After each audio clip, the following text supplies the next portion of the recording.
Lalu bagaimana timnas Indonesia menatap laga perdana Piala AFF 2024? Apakah hasil lawan Myanmar akan jadi penentu bagi laga selanjutnya?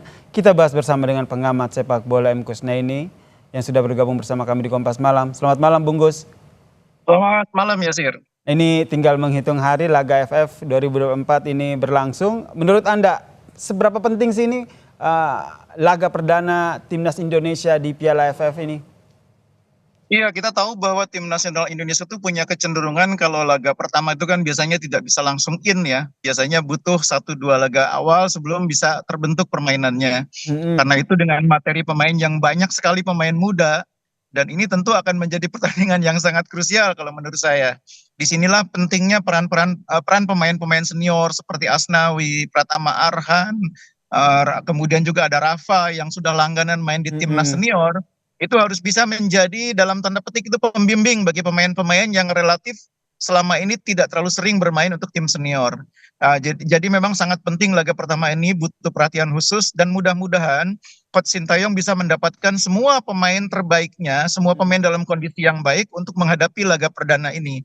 Apalagi Myanmar juga, saya pikir kita harus tidak boleh anggap enteng ya, karena mereka punya materi pemain yang cukup bagus dengan hadirnya sejumlah pemain yang kita bisa sebut naturalisasi juga gitu.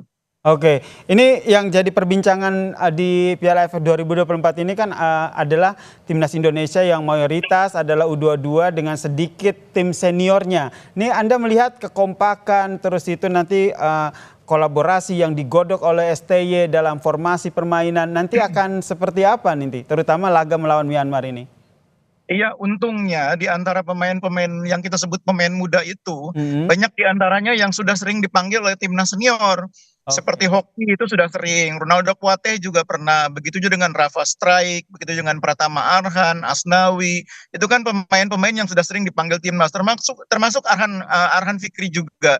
Sehingga memang pemain-pemain ini yang kita perkirakan akan menjadi kunci dalam formasi starter kita, tidak terlalu asing satu sama lain. Kerjasamanya mudah-mudahan tidak terlalu lama, butuh waktu untuk dibangun ya.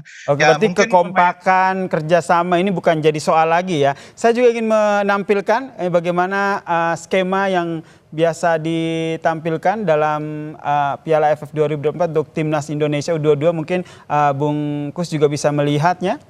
Kalau kita lihat skemanya, pembagian grupnya, kalau kita lihat ini pembagian grupnya ini seberapa berpengaruh ini nantinya pembagian grup. Oke, ini dia pembagian grup di Piala AFF. Kalau kita lihat ini kan Indonesia masuk di grup B, Vietnam, Indonesia, Filipina, Myanmar dan juga Laos begitu. Nah, peluang di grup B untuk Indonesia sendiri seperti apa Bungkus melihatnya?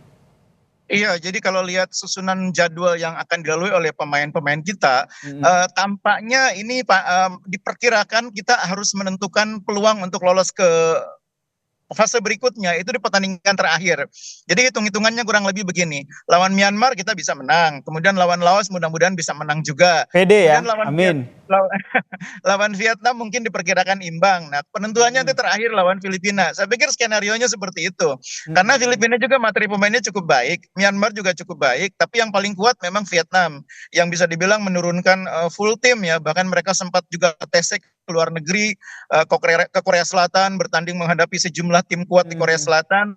Sementara Indonesia materi pemainnya bisa dibilang 50% saja dari kekuatan yang sebenarnya. Oke, 50% saja dari kekuatan ini sebenarnya. Kemudian timnas ini mendominasi adalah U22 gitu. Apa yang menjadi catatan Anda? Karena ini menjadi sorotan ketika Piala AFF disampaikan bahwa jangan sampai kita kalah lagi untuk ke-6 kalinya, ke-7 kalinya tidak bisa juara begitu, karena sudah 6 kali kita hanya masuk final. Iya, kalau saya sih sejak awal juga memang tidak terlalu tidak terlalu membebani pemain dengan target harus juara ya. Dengan materi pemain seperti ini kita harus realistis. Peluang Oke. juara peluang juara tidak akan sebesar kalau kita turun full tim. Saya justru tidak ingin membebani pemain dengan target harus juara. Saya berpikir mereka ini yang penting fokus lolos dulu dari grup ini. Sesudah dari grup ini lolos di semifinal, mudah-mudahan bisa mencapai final, baru berpikir juara. Kalau kita sejak awal membebani target juara, saya pikir pemain akan kesulitan dengan materi pemain seperti ini. Baik, kita nantikan seperti apa laga perdana Timnas Indonesia. Yang jelas kita, baik saya maupun Bungkus dan juga semua warga Indonesia tetap berharap ya Timnas Indonesia Amin, akan mengalahkan Myanmar. Terima kasih pengamat sepak bola M. Kusnaini telah Baik, memberikan ya, perspektifnya bersama kami di Kompas Malam. Salam sehat Bungkus.